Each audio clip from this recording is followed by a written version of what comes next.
di nuyu Tamsir Bakhoum di nuyu Mame Birame Wathie Pape Matar ñi seetaan ci Walf TV ak suñu différentes plateformes. démb ñu daal di gis bu baax a baax procès yi nga xamante ne moo amoon fii ci Sénégal rawatina procès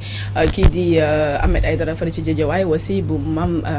Mame Diarra Fam Déthié Fall ak plus de 82 détenus yoo xamante ne mujj nañ leen bàyyi waaye kii nga xam ne mooy Déthié Fall moom dafa écopé de 6 mois avec sursis. Ahmed Aïdara daal di écopé nga xam ne mooy 1 mois avec sursis. ma commencé ci Pape Matar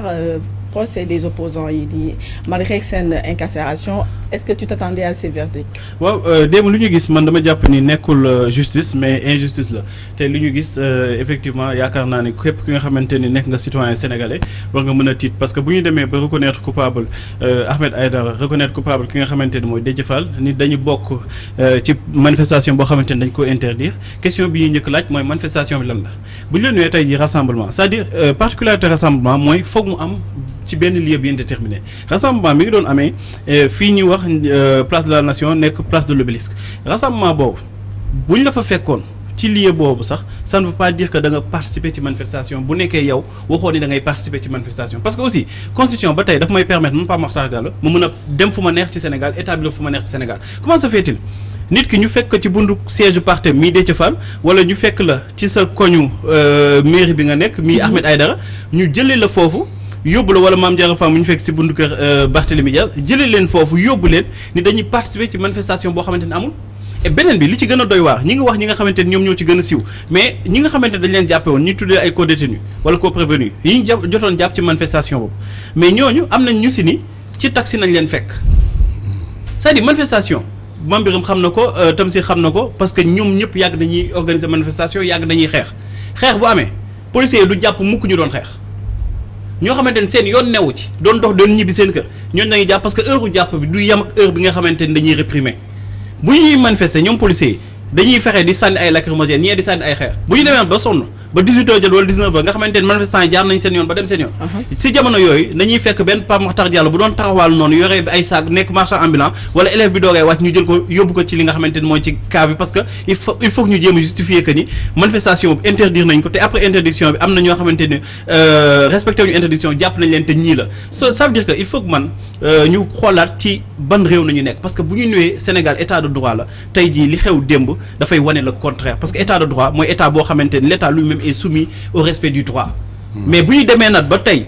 ñii naan dañuy délibérer vers 1h du matin wala au-delà de 1h du matin ci affaire Déthié Fall bi nga xam ni que seen lu ñu tudd seen suspension de séance yooyu am na ay peut-être du ay affirmation mais ay am na peut-être ay li nga xamante ay directives la ñu doon jot te séparation pouvoir bi nga xamante ne dañ yàgg ni amul daf koy gën a confirmer.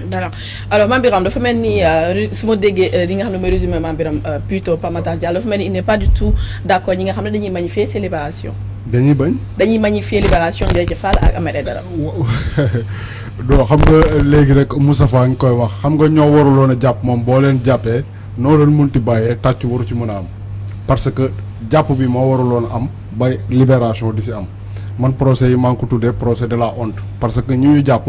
teguñu ko fenn Pape Makhtar Diallo expliqué na ko de manière très claire mënuloo jàpp nit Guédiawaye nga ne da doon participer ci manifestation bu waroon am place de la nation donc loolu jàpp bu teguwul fenn la malheureusement nag ñun dañu jàppoon ne quelque part yenn juges yi am nañu benn indépendance ba nga xamante ne nii xëy na dina leen permettre bu ñu leen bëggee defloo yenn yu flagrant yi parce que lii nii bokk na ci loo xamante ni c'est tellement flagrant que xel mënu ko nangu ba ñu toog ba ay député en France di génn di si ñaxtu di def constat boobu donc injustice la bu jéggi dayoo donc lu ñu doon xaar mooy que les juges là prennent leur responsabilité parce que tey juge bi nga xamante ne nii moom moo ne condamné na Ahmed Aïdara à 1 mois de prison ferme mais bi muy prononcé kii boobu verdict boobu mais kenn tegul pistolet ci ndoddam kenn tegul pistolet ci bopp bi donc moom moo toog xalaat décider loolu. et ce nekkul dans une logique d'apaisement aussi vu contexte bi. non def ko sursis déjà bu ñu ko defoon 1 mois ferme aussi. nekkul daal logique d'apaisement moo tax ñu def ko avec sursis. non xam nga le juge. du xool asamaan si rek mun a décider naa lii lu muy wax da koy teg ci code de procédure pénale ak code pénal moom mënu la wax ne da lay condamner lii alors que code pénal bi waxul loolu bu ko defee day inventer loi am pour tëj la te amu si droit comprendre nga li nga xamante ne nii moo nekk mooy que les juges rendre des décisions au nom du peuple donc mënuñoo jël ay peuple nu mu tudd ay représentants du peuple mais di leen di juger comme n'importe quel kidam loolu moo dul yoon procès bi mu jàpp bi moo waruloon a am en plus procès bi waruloon a am donc lu ci munti xew dañ naan rek loo xamante ni waruloon a am la alors ñi nga xam ne dañ leen jàpp seen yoon nekk ci non maa ngi doon expliquer ci benn fii par rapport ak magistrat yi dama jàppoon ne quelque part lii nii doon na quelque part occasion la woon pour ñoom li ñu leen di waxal temps yëpp ñu wane ne amul lu ci bëri taxawul pourquoi mooy ñi nga xam wax naa ko léegi ñoom ñu ngi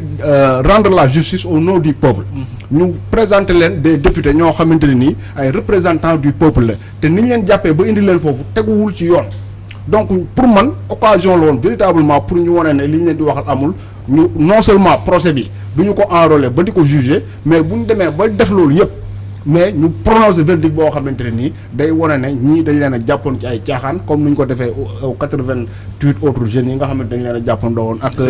Déthié Fall ak ñoom dañ leen a relaxer purement et simplement donc ça veut dire que ne tout le temps qu'ils étaient en détention mais gars yi dañ leen a tooñ Pape Matar mu ngi koy wax léegi koo xamante ni ci taxi la dugal ñu ne ko wàccal foo doon jëm muy expliquer ñu ne ko kaay dugal ko ci kii bi mais on est dans quel pays boo xamante ni les citoyens ont le droit de circuler comme bon leur semble ñu leen di arrêter pour du n'importe quoi je pense que nu mu tuddati magistrat yi raté nañ une bonne occasion pour montrer que nekkuñu ci directive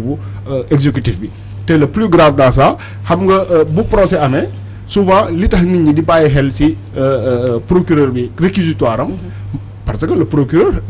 subordonné au ministre de la justice la donc lu mu wax mun nañoo jàpp ne lii mooy position état bi te xoolal pratiquement procès de la honte yi moo fi expliqué ni yëpp boo ci gis da ngay dégg ñu ne la réquisitoire procureur bi mais ça a été non seulement impertinent mais lu muy laaj comme peine dafa rëy. d'accord alors ci peine yooyu sax bu Guy Marius Sagna may muy rot léegi Issa. waaw Guy Marius Sagna nag lii nga xam ne moom la procureur bu Ziguinchor